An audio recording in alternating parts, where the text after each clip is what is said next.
नमस्कार, स्वागत है आपका न्यूज 19 में। मैं पुलकित सक्सेना आपके साथ। आइए एक नजर डालते हैं दोपहर की तमाम बड़ी खबरों की ओर। राजस्थान में कोरोना संक्रमण फिर फैलने लगा है। 24 घंटे में ही 210% संक्रमित बढ़ गए और पिछले दिन की तुलना में बुधवार को दोगुने से ज़्यादा रोगी मिले हैं। 41 दिन बाद राजस्थान में बुधवार को 200 पार रोगी मिले। 215 नए केस आए हैं, जबकि एक दिन पहले 102 रोगी मिले थे। तो यहीं 15 दिन पहले यानी 16 फरवरी को प्रदेश में सिर्फ 60 रोगी सामने आए थे। वहीं मात्र 15 दिन में यह संक्रमण अचानक से बढ़ा और 358% तक उछल गया।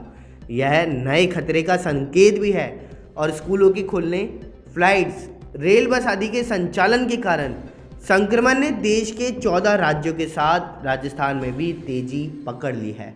पड़ोसी दिल्ली में भी पिछले 2 दिन में रोगी अचानक 10 गुना से ज़्यादा बढ़ने का भी राजस्थान में भी असर हो रहा है और प्रदेश में रिकवरी रेट भी धीमी हो गई और बुधवार को प्रदेश में रिकॉर्ड 2,15,213 टीके भी लगे हैं, जो एक दिन का रिकॉर्ड है। और अब तक 12,20,000 लोगों को वैक्सीन लग चुकी है।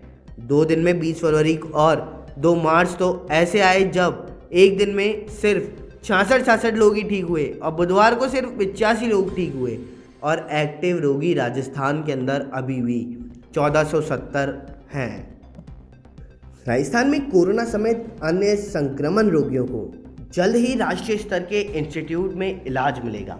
कोरोना के महामारी के अनुभव को देखते हुए गहलोत सरकार ने अपने बजट में राजधानी जयपुर को राष्ट्रीय स्तर के 2 चिकित्सा संस्थानों की सौगात दी है। राजस्थान में 2 मार्च को जब कोरोना का पहला केस सामने आया तो हर तरफ खौफ का मंजर पैदा हो गया था, लेकिन इस अस्पताल और आपात घड़ी में खुद सीएम अशोक गहलोत ने मोर्चा संभाला और फिर चाहे संक्रमण की रोकथाम हो या मौतों का ग्राफ कम करने के लिए विशेष प्रयास हो, कोरोना मैनेजमेंट के हर मोर्चे पर राजस्थान को पहले पायदान तक पहुंचा दिया गया है। हालांकि अब कोरोना का प्रकोप राजस्थान में कम हो रहा है, लेकिन सीएम अशोक गहलोत ने भविष्य की ज़रूरत को देखते हुए इस बजट में institute of tropical medicine of institute of virology की बड़ी घोषणा की है। इस दोनों इंस्टीट्यूट को फाइनेंस कमीशन भी मंजूरी दे चुका है और इसके चलते जल्द ही इनका काम धरातल पर शुरू होगा। राजस्थान में 4 विधानसभा सीटों पर आगामी दिनों में होने वाले उपचुनाव में राष्ट्रीय लोकतांत्रिक पार्टी में उम्मीदवार उतारने का ऐलान किया है।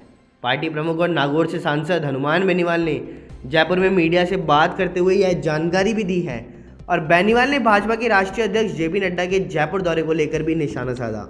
उन्होंने कहा कि प्रदेश में भाजपा टूट की कगार पर है, उसे ही संभलने के लिए नड्डा यहां आए हैं। बेनीवाल ने चूरू की सुजानगढ़, उदयपुर की वल्लभनगर, भीलवाड़ा की सहाड़ा और राजसमंद विधानसभा सीटों पर उपचुनाव लड़ने का ऐलान किया है। उन्होंने कहा कि राज्य की जनता गहलोत वसुंधरा की मिलीजुली सरकार से तंग आ चुकी है। आरएलपी इन उपचुनावों में कृषि कानून को वापस लेने, बेरोजगारों को नौकरी देने, पेट्रोल, डीजल और बिजली के दामों में कमी करने और किसानों की संपूर्ण कर्ज माफी के मुद्दे पर चुनाव लड़ेगी। उन्होंने कहा कि इन चुनाव के रिजल्ट में 2023 विधानसभा चुनाव का टेलर दिखा है। बुधवार देर शाम तक चारों विधानसभाओं में उपचुनाव के लिए प्रभारियों और सह प्रभारियों की घोषणा कर देंगे और इसके बाद चुनावों की तारीखों के ऐलान के अगले ही दिन अपने उम्मीदवारों के नामों का ऐलान कर देंगे। दोपहर की तमाम बड़ी खबरों में बस इतना ही। देखते रहिए न्यूज़ 19। नमस्कार।